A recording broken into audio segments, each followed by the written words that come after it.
Voilà, nous allons continuer.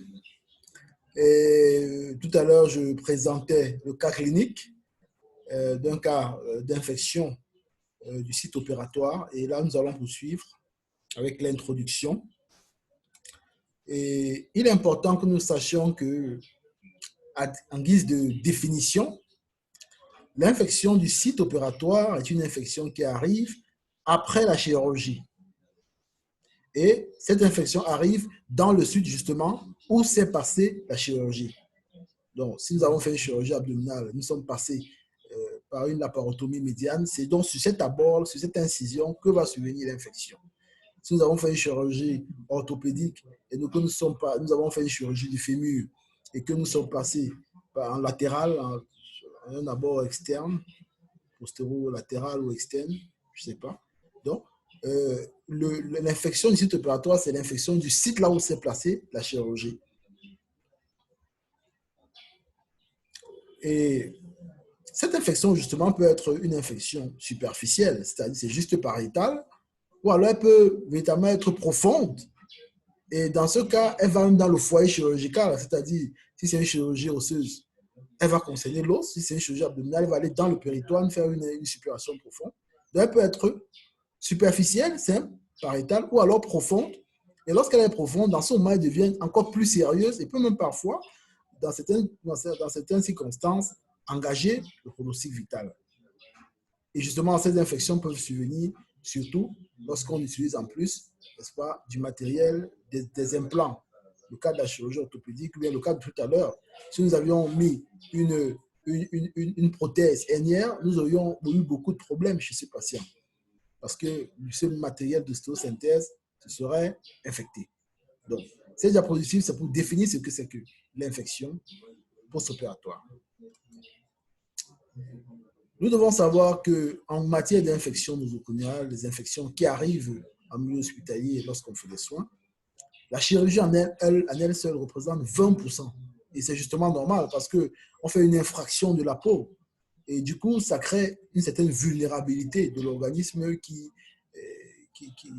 sur lequel on réalise la chirurgie. Donc, cette vulnérabilité, justement, est un risque infectieux. Et il a été démontré que 20%, n'est-ce pas, de toutes les infections qui arrivent en milieu hospitalier sont des infections en rapport avec la chirurgie. Maintenant, il est important de savoir que dans un service de chirurgie, l'infection opératoire ne doit pas dépasser 5%. Parce que 5%, ça veut dire que c'est naturel, il arrive à avoir une infection opératoire et tout. Mais si c'est au-delà de 5%, il faut se poser des questions. Il faut se poser des questions. Est-ce que nous respectons les règles de prévention de l'infection? Et nous en parlerons vers la fin de ce cours. Donc, il faut vérifier encore toute la chaîne, n'est-ce pas, d'asepsie de prévention de l'infection dans le circuit, n'est-ce pas, du patient, dans le circuit du matériel, dans tout le circuit. Donc, il est important pour vous qui allez gérer les blocs opératoires demain. Vous ne devez pas avoir dans vos blocs opératoires des infections au-delà de 5%. Ce n'est pas normal. Il faut vérifier les choses. Voilà. Ceci dit, l'infection post-opératoire, en général, survient à partir du 7e au 10e jour, la plupart des temps. Mais ça peut survenir un peu plus tôt. Mais en général, ça survient entre le 7e et le 10e jour. Et c'est justement le cas que nous avons eu. Vous vous souvenez, dans le cas que nous avons présenté au début de ce cours, l'infection a survenu au 7e jour. Et nous l'avons dit, ça peut être une infection simple, comme notre cas, ou alors une infection qui engage carrément le pronostic vital. Et nous en avons déjà eu. Peut-être nous aurons l'occasion de discuter, de vivre voir, ou bien lorsque le Seigneur le permettra. Mais je vous assure, n'est-ce pas, il y a des infections, et j'en ai géré, qui ont engagé le pronostic vital. Alors, nous avons par exemple le cas, dans cette diapositive, on parle d'une infection osseuse de la voie d'abord sternale lorsqu'on fait de la chirurgie cardiaque. Bon, nous n'en faisons pas beaucoup. C'est vrai qu'au Jourdain, on fait de la chirurgie cardiaque, mais globalement, dans la ville, on n'en fait pas beaucoup. Et justement, le risque infectieux doit être extrêmement maîtrisé en chirurgie cardiaque. La chirurgie cardiaque ne tolère pas l'infection. Donc, ceci dit, l'infection en général est due à la contamination du site de l'incision du foyer chirurgical par les germes, les micro-organismes qui viennent de la peau du patient. Qui justement de ce coup l'inflammation.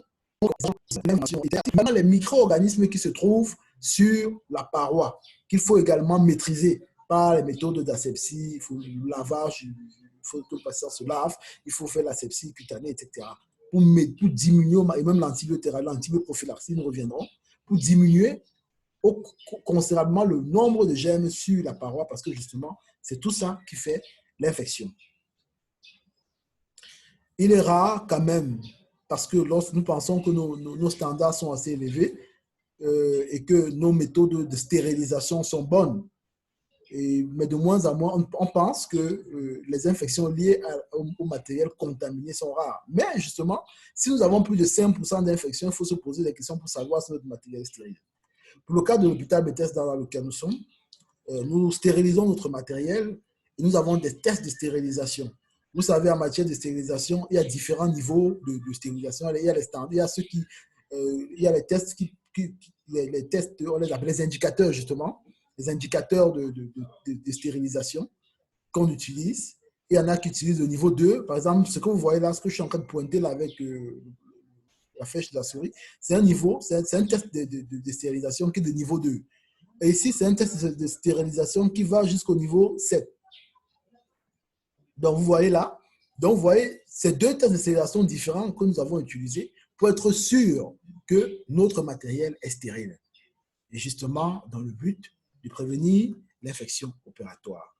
Bon, maintenant, nous devons également savoir que, je l'ai dit au début de cette présentation, que dans les infections nosocomiales, la chirurgie occupe près de 20%, et c'est ce qui est présenté dans cette diapositive.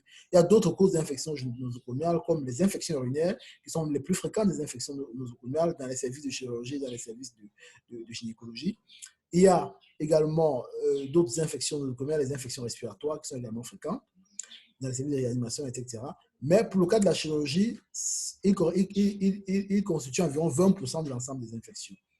Et il faut savoir qu'en général, lorsqu'on a une chirurgie qui a une infection liée à la chirurgie, dans 2/3 des cas, c'est souvent la voie d'abord, c'est-à-dire l'incision jusqu'à la paroi, etc. Et dans 1/3 des cas, elle est plus profonde, c'est-à-dire c'est une infection profonde. Dans le cas de la chirurgie digestive, c'est une infection intrapéritonéale, une suppuration profonde. Et dans d'autres chirurgies, c'est autre chose, bien évidemment. OK. Donc, je reviens pour parler de l'épidémiologie. À tout à l'heure.